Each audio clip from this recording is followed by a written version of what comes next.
In this segment, we're going to be looking at groundwater. There's lots of water on the Earth. If you look at the Earth from space, it's like mostly water, except most of Earth's water is trapped in those oceans. And because they're salty, they don't provide a useful source of drinking water for humans and any animals that survive off of it.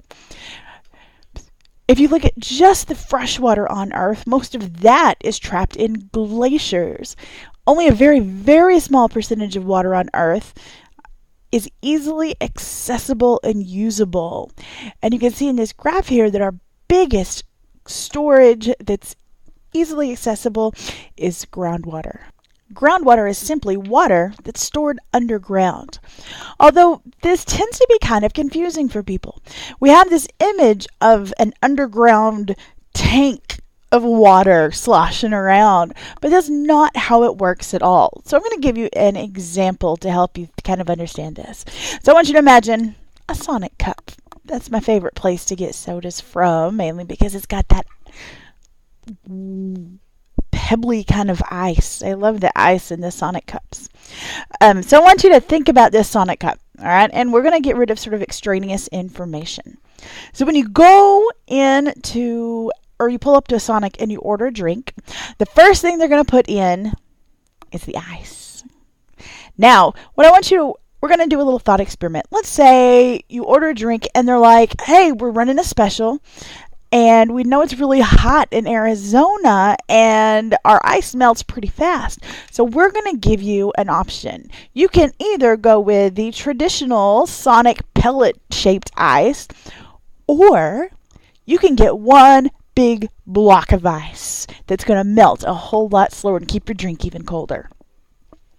So out of these two choices, which one do you think you would prefer? All right, hopefully you're going to go with the traditional ice, because obviously if you have just one big block of ice, it's going to take up all the room in your cup and you're not going to have room for Dr. Pepper. And that's really the important part here, right?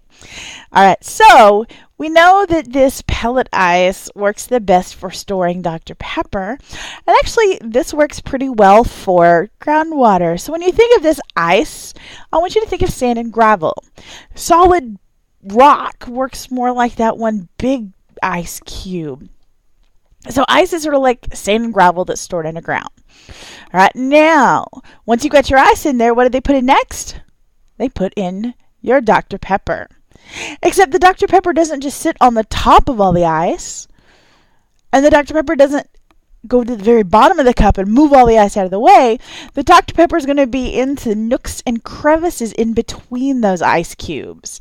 And that's how it works in groundwater too. So the Dr. Pepper is like the water that's stored between the grains of sand and gravel underground. So this is where your groundwater is. Now the last thing is they put in a straw, or you put your own straw in, right, to be able to drink. And the level of Dr. Pepper in your straw is exactly the same as the level of the Dr. Pepper in your cup, right? And this, your straw acts as a water well. So that's how you take Dr. Pepper out of the cup. And a well is how we take water out of the groundwater system. Now this level of Dr. Pepper in your cup and the straw, since they're the exact same, in groundwater, this is called the water table. Now, does the height of the Dr. Pepper in your cup ever change? Well, of course it does, because as you drink water, as you drink the Dr. Pepper, you take Dr. Pepper out of the cup, the water level drops. Now, if you are lucky enough to be able to talk one of the car hops into refilling your drink, which doesn't really happen, but play along with me, if you refill it, the water level goes back up, and so does in the cup and in the straw. So this is going to happen in our natural groundwater system too.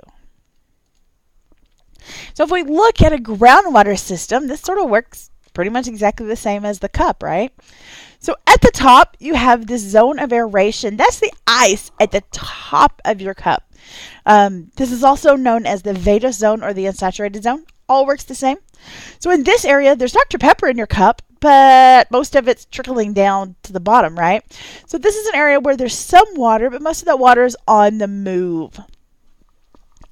At the bottom here is what's called the zone of saturation or phreatic zone. This is where your groundwater is, and this is where you have to drill down to hit in order to extract groundwater. So this is where that Dr. Pepper was, at the bottom of your cup.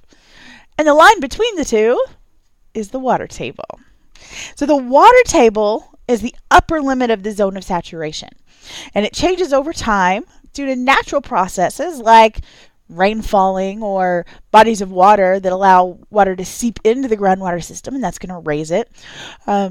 It can also be affected by human-caused issues like wells, where you have extraction of water, or even dry wells where water is actually put back into the system, and that can cause the water table to change too.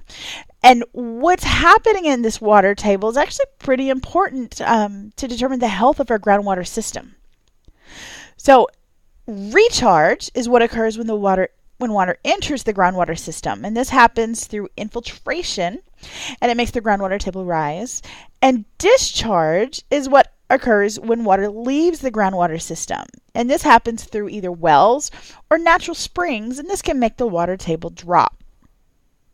Now, water is always on the move, and groundwater is no different.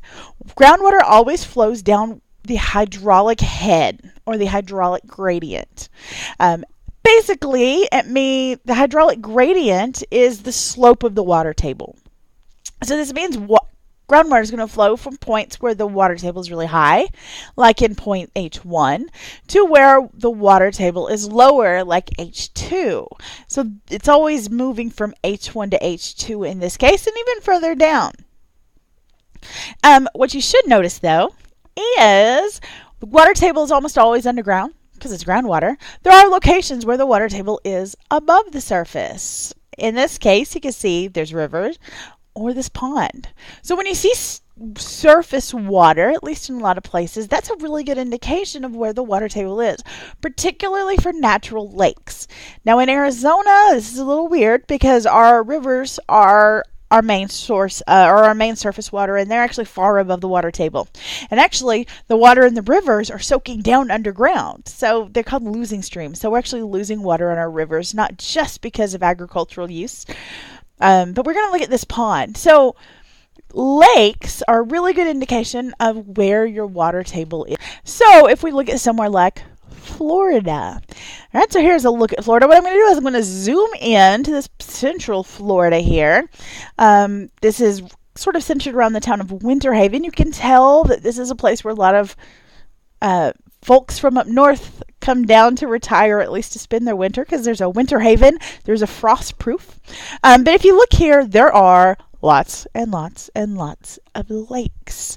Interestingly enough, these lakes are almost all round, and we're going to come back to that by the end of this groundwater stuff. But all those lakes tell you that the water table level is actually very, very high here. So the groundwater table is very close to the surface in Florida. If we compare that to Arizona, we have very, very little surface water in Arizona. There's only a few rivers that run constantly, like the Colorado, like the Verde River mostly does. The Salt River does most of the time, and the San Pedro down south. There are only 2 natural lakes in all of Arizona. And those are sort of in the rim country. One of them is Stoneman Lake, and the other one is Mormon Lake, and neither one of those is very big at all. All the other lakes in the state are because of dams on the river. So that tells you our water table is actually very deep. And there's places here in the valley, right around Mesa, Phoenix, where the water table is like up to 600 feet deep. So if you dig a hole, that means you hit water, right? Well, it depends on where you are. Not everywhere has groundwater because not every rock can contain that groundwater. So there's only certain rock and sediment that actually holds groundwater. So one of the things that you have to have underground is a layer that has porosity. Porosity is the percentage of the total volume of rock or sediment that consists of pore spaces. So one of the easiest places to see this is in the gaps between sediment like sand or gravel. This loose sediment actually works very, very nicely. And as you can see, this well sorted actually works pretty well. Poorly sorted has a lower porosity. There's less space there because all the little grains fill in the spaces between the big grains. Sometimes you can increase the porosity if you have openings in the rock, so like limestone, it dissolves and that leaves gaps, or metamorphic rocks and igneous rocks tend to fracture, and that can increase the porosity and give you places to store water. But for the most part, their porosity is actually very, very low. Now, in a sedimentary rock, you still have porosity, but because those grains are cemented together during the lithification process, there's a lot less porosity than in a sediment that has the same grain size as that particular sedimentary rock.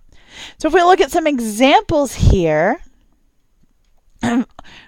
something with very low porosity is like a shale or even a fractured granite. So that's only 10% open spaces, versus if you look at just sediment, open sediment, really gravel has lots of holes, clay has lots of holes. But when you compact that together and glue it together to make a shale, it actually takes your porosity down very, very low. Now, not just the porosity, but how easily the water flows from one spot to the next. So let's look at this. Here is a vesicular basalt. Lots of holes, good porosity. So let's imagine these are holes that are full of water. And these are holes we're going to use to extract groundwater. So we put in a well. And you start pumping that well. And all that water, that hole goes away. Except now you've got a big empty hole. So to get more groundwater, you build another well. And you pump that one. And then you run out of that. And you put another well. And you pump that. And then you run out of that. You sort of get the idea, right? This is not working very well. If, however, there was some way to break that rock, to make some sort of channels that go in between those holes, the water can actually flow between those channels so that when you start pumping the water out of the one, the water is going to flow between the different holes. This is called permeability. Now, permeability is the ability to transmit fluids. And I'm going to show you some examples here of how permeable different material is. And one of these days my video is going to load. It's going to be awesome. All right. So if you look on the left, you can see water going down through the layers of clay, not moving very quickly. In the middle is silt, a little bit bigger. And on the right is sand, which is bigger than that. And you can see the bigger the grain size, the faster that the water is able to travel in between the grains and fill in. So you really want your groundwater system to be somewhere where the water travels quickly, and that's that permeability. You want it to be able to travel very easily. So a rock or layer of sediment or rock that has high porosity and high permeability that you can drill for groundwater extraction is called an aquifer. Now, obviously, that sediment is your best bet. Gravel, sand, those are what you're looking for. But layers of rock work really well, too. So rocks like sandstone, like limestone, like dolostone, or even fractured granite. These can all hold water, and they can all move water, obviously to varying degrees. And we see this even. They make coasters out of some of these things. You may have had a sandstone coaster yourself. I know this doesn't happen in Arizona very much, but I'm from Texas, and it's really humid there. So if you pour yourself a glass of cold water, you get a lot of sweat on the sides of your cup. And so you put your cup on a coaster, and that coaster sucks in all that water so it doesn't harm whatever surface you set your cup on, right? And so sandstone and even limestone, this is travertine coasters on the bottom, work really nicely. But not all rocks do this. There are layers of sediment or rock that have a very low permeability that we call an aquiclude or an aquitard. Now, both of these terms are not quite interchangeable, but they work. Now, I know it doesn't sound super super sensitive to use the term aquitard, but if you think about where the term comes from, aqua means water, and the word retard in music means to slow down. So an aquitard is slowing down water, and an aquiclude stops water completely. So some examples of rocks that end up being aquicludes or aquitards is something like granite, or a lot of metamorphic rocks, your big, hardy, crystalline rocks that haven't been fractured. Or, on the left, we have claystone, or even a layer of clay sediment. That layer of clay underground actually works really, really nicely, and that's one of the most common ones. Now, as long as I brought up coasters earlier, I thought I'd show you some other examples of coasters that you can buy. I think most of these I found on Etsy. So, slices of agate. Water does not soak into those. On the right, you can see granite coasters. Water does not soak into that. In the middle, you have slate, which is a metamorphic rock, super fine grain. Water definitely ain't soaking into that. And oddly enough, I actually own slate coasters, so they don't work very well for what they're intended, but they look cool, which is why I point those out for you. So this aquiclude, I mentioned that clay layer actually works very nicely. Here's another experiment where water is going through loam, and that's just a type of soil. But you can see all the water soaks into that top layer, but stops when it gets to the clay. So this affects aquifers, which we're talking about now, but what we're going to see is that also has a big effect on landslides. So it's a super common reason landslides happen are these layers of clay that are underground that stop water from moving and allow the water to pool there. So an aquifer, here's some examples of aquifers, and we're not going to get too much into the different types, but I wanted to at least show you what this looks like there. Now a really famous aquifer is the Ogallala Aquifer. It covers a good portion of Nebraska, parts of Kansas, Oklahoma, Texas, New Mexico, Colorado, Wyoming, a little bit of South Dakota. This is a really big aquifer, and the water that's in it is water that's soaked into the ground like 60 million years ago. This is very old groundwater. Now, if you think about it, though, what are they doing in Nebraska? They're farming. It's major farming areas. Panhandle of Texas in particular, there's a lot of growth of crops up there. But if you've ever been to the Panhandle of Texas, it's very dry. So it's an area that grows a lot of crops but doesn't get much rain, which means they really rely on the aquifer for watering their crops. So there's a big pull on this aquifer, actually just kind of the detriment of this area. Now we have aquifers here in Phoenix. Phoenix is part of, or Mesa, or any of the valley here, we're part of the basin and range. And so we have these mountain ranges that are crystalline bedrock that are made of metamorphics and crystalline igneous rocks that don't hold water at all.